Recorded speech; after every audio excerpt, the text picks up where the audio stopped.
Hey everybody, my name is Adam Niedens and this is for AEP 859. This is my introduction video and we're going to be looking at how does leadership impact academic and non-academic activities and some of the barriers. So to start off, we'll talk about some personal demographics about myself. I have two awesome little kiddos, a little boy who's almost 4 and a little girl who is 1.5. Some things we like to do. I love being outside. I love grilling out, things like that. Like to eat ice cream with the kiddos and do that kind of stuff. I do love baseball. It's one of my passions. I am a teacher in Lyons, Kansas. Lyons is a 3A school district. There are technically 4 separate buildings. There is a pre-K through 2, a 3 through 5 building, which I'm in, and then there is a middle school building and the high school. The middle school and high school are attached kind of on one campus, but they're kind of more or less 2 separate buildings. I am or have been a 4th grade teacher for 9 years now. I've taught 4th grade all 9 years.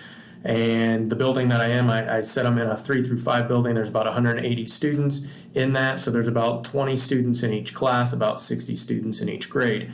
I have coached middle school boys basketball as well as coaching high school baseball. I also do the public address announcing for football and basketball varsity games. Our school is currently in the redesign process. We've been through the Gemini stuff for about 1.5 years now, so that's been nice to be on some committees and work forward progressing through that in our district. So that's just a little bit about me.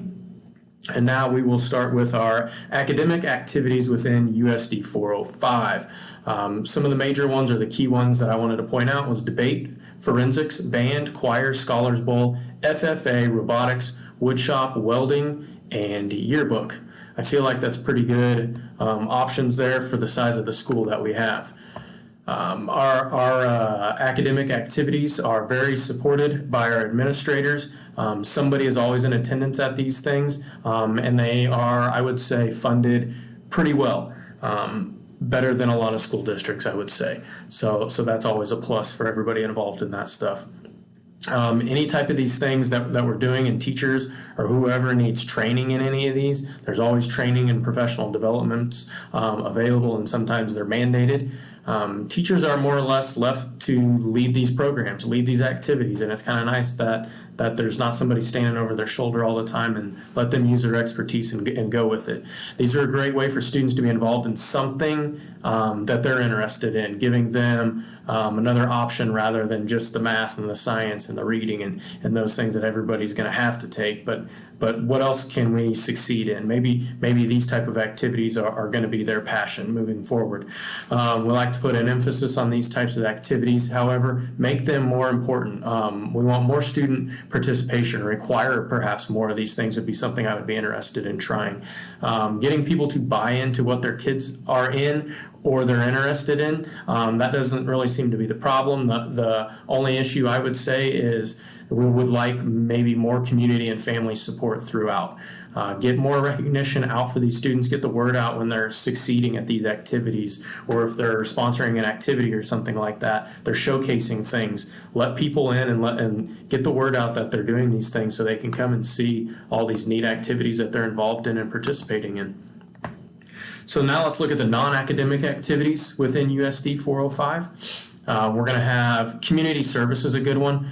There is a day that we have in our school district called Lions and Lions Day. It's when the whole entire school district goes out and participates in some type of community service around town, whether that's cleaning up tree branches at the golf course or painting parks, the playground equipment at the parks, or whatever that may be, cleaning up things at a nursing home or different types of things like that. So that's a good one for us. There are other community service activities that do get involved as well. Sports, and we have a character education program. That's more at the lower levels. That's something that we hit pretty hard and that we talk about character traits and things like that we do, and we have fun activities, and we have presenters come in for that type of stuff too, to work around our word that we're focusing on in the month or something. So that's always a good one. Second step is our counseling program that our counselor runs, more or less. Teachers incorporate a little bit, but a lot of that's for the counselor to do, going through social skills and bullying and all those types of things. We do a lot of project-based learning, which is going to get the kids involved in working together with each other. Student council is a good one, especially for middle school and high school. Then you have your Future Business Leaders of America, your National Honor Society. Those are high-end clubs that students really work hard to achieve and to get into. At my school that I'm at, we have a program called Families. So every morning you will have 3rd, 4th, and 5th graders mixed together in a group of about 10.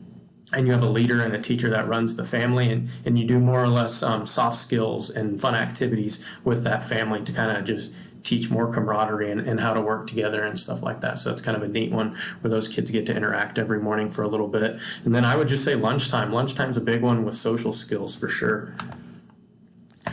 Continuing on with our activities here, our non-academics.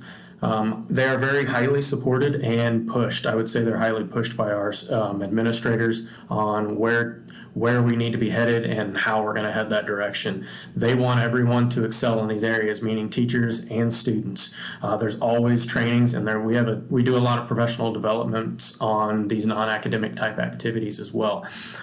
These are, I feel, a great way to build successful citizens. Build your students from kindergarten all the way through high school. Continue those traits and stuff. Positive impacts on the schools and community for sure. Ask for more input is something that I feel like we need to do. How do these students receive these things? What do the parents think? What does the community think? What do the teachers think? I feel like this is a good initiative to build positive relationships in many different areas for ourselves as staff, as well as our students, and then with our community.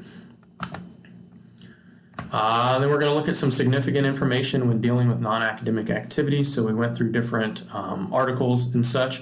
Some of these were given to us. Some of these I found on my own. First one I'm going to talk about is states provide no guidance to schools on how to address barriers for students in schools. There's not a curriculum set up. What are the teachers supposed to be working towards? Is there an end goal? Is there, like we have state standards and things for reading and science and math? Where are we supposed to be headed for these type of activities? Half of high school students, 50%, feel that they don't matter to people in the community. That's simply reaching out, getting people to buy into what's going on. Like I said earlier, get the word out. Students are involved in stuff. Get the word out and try to incorporate more participation from everybody in the town, in the community. Physical health conditions is one I never really thought about a ton, but physical health conditions of students are affecting their ability to participate as frequently or in as many of these activities as possible.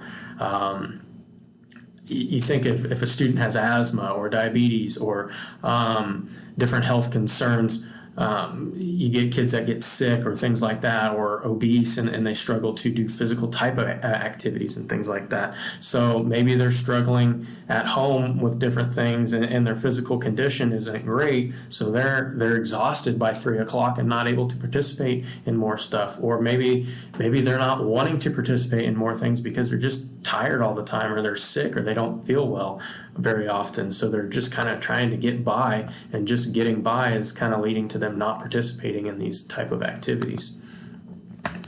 School personnel seem to have a defined role within the building, meaning teachers teach, counselors counsel, coaches coach, the administrators do the administrating, and there's not I'm a teacher, I should be working more towards these soft skills that these students are needing, but that's the counselor's job. The counselor will do it. Or, hey, my job is to coach the football team. That's not my concern, all that other stuff. And I feel like we probably need to broaden our roles and our role within the students for sure.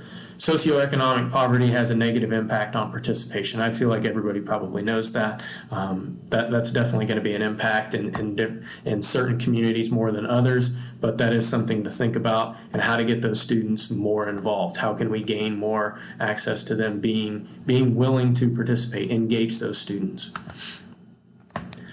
This should be part of the everyday list of things to do in a school, but it's been pushed aside because of standardized tests, and it's shoved more onto, well, the parents should take care of that kind of stuff at home. I think we need to have a full day of these type of skills and activities, not just take care of it at home, mom and dad, so they're better at school. If we push the issue at school, they're going to realize that that's expected here in school and outside of school. So that's definitely something we can work for. This next one is a little shocking. Only about 1 in 10 teachers say that the formal and informal assessments used by their schools to gauge non-academic skills measure them very well. There's no standards. There's no assessment for it. How are we progressing? Maybe we know, maybe we don't know. It's just kind of one of those things that teachers right now look at students and go, oh, he's doing okay, or man, she's really struggling. So there's not really a standard right now. Employers place the highest value on skills that cut across majors such as communication skills, critical thinking, teamwork, and the ability to apply knowledge in real-world settings. Can these kids, once they graduate high school, go get a job and be successful at that job? Are they able to have multiple sets of skills, meaning social skills and skills to actually do the job? Teachers often label struggling students with a learning disorder or a behavior disorder. That happens far too much. There's other things going on why that kid is acting the way they're acting or behaving the way they're behaving. Some skills are said to not be sustainable depending on circumstances of the child. You're going to hear that, well, their home life's pretty rough. That's just kind of the way that's just how they're going to be, kind of things like that.